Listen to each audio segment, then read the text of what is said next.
ये जो कॉन्सेप्ट है अभी जो हम बात कर रहे हैं मल्टीपल क्वोटेंट्स की, IQ, EQ, AQ और CQ,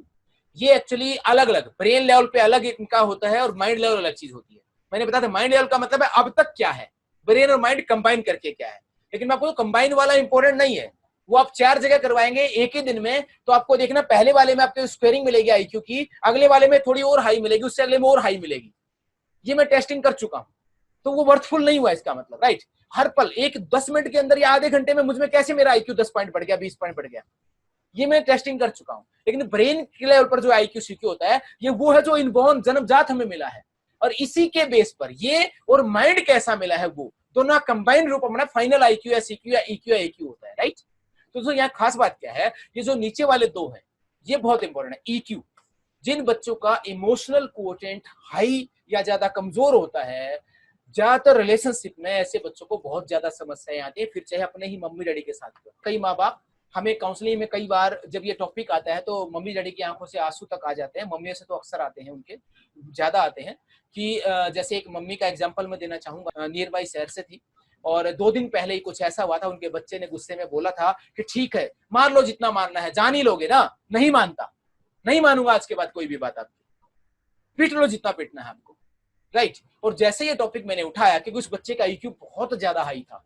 और देखकर मुझे खुद असर हो रहा था कि उस वक्त तक की मेरी काउंसलिंग का वो बहुत हाई, मतलब जो है ना टॉप 3 में था वो, राइट। तो मैं खुद असर में था, तो मैंने कहा मैं ऐसा सिचुएशन तो नहीं आई अभी तक। बच्चा उसमें 8th क्लास में था और उस मम्मी की आंखों से आंसू टपक रहे हैं, और पापा बोल रहे हैं नहीं नहीं जी हमारे बच्चे ऐसे नहीं है, क्योंकि मम्मी ने वो बात उस अपने हस्बैंड को बताया ही नहीं था। और जब मम्मी की तरफ देखा तो अरे, फिर उन्हें बताया जी क्या बताऊं, 2 दिन पहले हो चुका है सच में ऐसा ही, राइट। तो दोस्तों ऐसी जब घटनाएं आती हैं हम खुद, हमें बहुत बुरा लगता है, क्योंकि और ये सब कुछ हो रहा है और आज तक भी ये सब चल रहा है और इतना हाई लेवल पे चल रहा है, क्योंकि हम इस इनबॉर्न टैलेंट की चीजों को अपने यहाँ से डेवलप करने के बावजूद दूसरे देश हमसे बहुत आगे निकल चुके हैं और हम इन शक्तियों का इस्तेमाल नहीं कर रहे हैं, इन सुविधाओं का इस्तेमाल नहीं कर पा रहे हैं। सेम एज AQ, जिन बच्चों का जन्मजात कमजोर होता है, ऐसे लोगों को बहुत ज्यादा बार विचार आते हैं कि हम इस दुनिया को छोड़ जाएं।